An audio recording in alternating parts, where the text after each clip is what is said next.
अक्कलकुवा विधानसभा मतदारसंघातील अपक्ष उमेदवार संसद रत्न डॉक्टर हिनाताई गावित या अक्कलकुवा आणि धडगाव तालुक्यातील प्रत्येक भागामध्ये गावपाड्यात जाऊन प्रत्यक्ष संपर्क करण्यावर भर देत आहेत। त्या अंतर्गत आज दिनांक 15 नोव्हेंबर 2024 रोजी त्यांनी एकच दमात तब्बल 18 गावांमधून जोरदार प्रचार फेरी काढून मतदारांशी प्रत्यक्ष संपर्क साधला।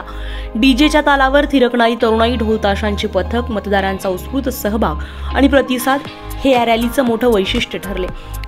अक्कलकुवा, खटवाणी, ब्रिटिश अंकुश विहीर, अंबाबारी, नवा नागरमुथा खापर, मोहपाड फाटा, देवमोगरा माता मंदिर, नवापाडा, गव्हाळी, काकड्या आंबा, तलांबा, रामपूर, शेंदवाड, मोरांबा, रोजकुंड, महूपाडा, काकरकुंड, मोगरा पाणी, देवमोगरा, पुनर्वसन या गावांचा यामध्ये समावेश होता।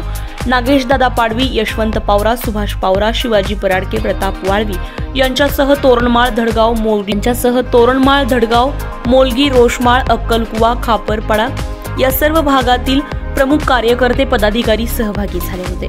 दरम्यान शुक्रवारी रोजी भगदरी, काकडी आंबा, कात्री घाट, खंबारा, खुंटामोडी, कुंदलवड, पौला आणि अन्य गावांमधून डॉक्टर हिनाताई गावित यांच्या कॉर्नर सभा पार पडल्या।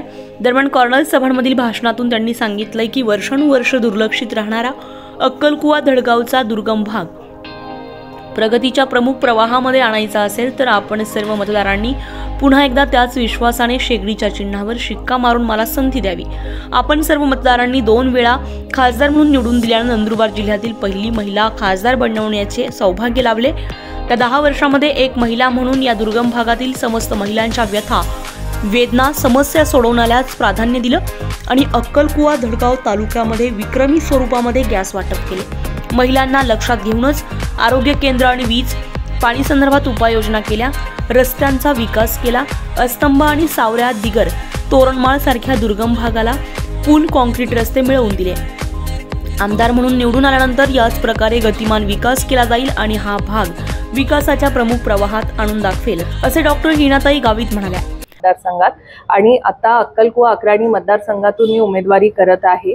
अक्कलकुवा अक्राणी मतदारसंघ भौगोलिक दृष्ट्या अत्यंत डिफिकल्ट असा मतदारसंघ आहे, कारण लोक एका ठिकाणी गाव म्हटले की एका ठिकाणीच राहत नाही, पाड्यांमध्ये राहतात आणि त्यामुळे त्या पाड्यांपर्यंत पोहोचणं, त्यांच्यापर्यंत आपलं मत काय आहे हे त्यांच्यापर्यंत आपण पोहोचवणं हे खरोखर खूप चॅलेंजिंग आहे। पण मागच्या 10 वर्षात मी भरपूर प्रवास या भागात केलाय आणि त्यामुळे आता प्रचार करत असताना तेवढं मला चॅलेंजिंग वाटत नाहीये, परंतु अनेक चॅलेंजेस त्या मतदारसंघात आहे।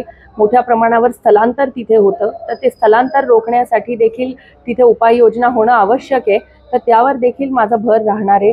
तिथे आरोग्याच्या सुविधा गावपाड्यापर्यंत मी पोहोचवण्याचा प्रयत्न केला, पण अजून पुढे जाऊन आपल्याला त्या ठिकाणी काय करता येईल जेणेकरून आपल्याला तिथल्या महिला भगिनी आहे, ज्यांना गरोदर माता असतील, त्यांना हॉस्पिटलपर्यंत डिलिव्हरीसाठी न्यायचं असेल किंवा इतर जे काही इमर्जन्सीज असतील, तर त्यामध्ये आपल्याला लोकांपर्यंत आरोग्य सेवा व्यवस्थित पोहोचावी यावर देखील माझा भर राहणार आहे।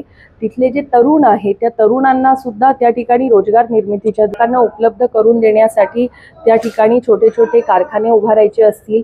फॉरेस्ट प्रोड्यूस तिथे मोठ्या प्रमाणावर आहे, फॉरेस्ट प्रोड्यूसवर प्रक्रिया उद्योग उभारणी असेल, तिथे बरेचसे तरुण जे शिकलेले आहे त्यांना उद्योजक करण्याच्या दृष्टीनं काम करता येऊ शकतं।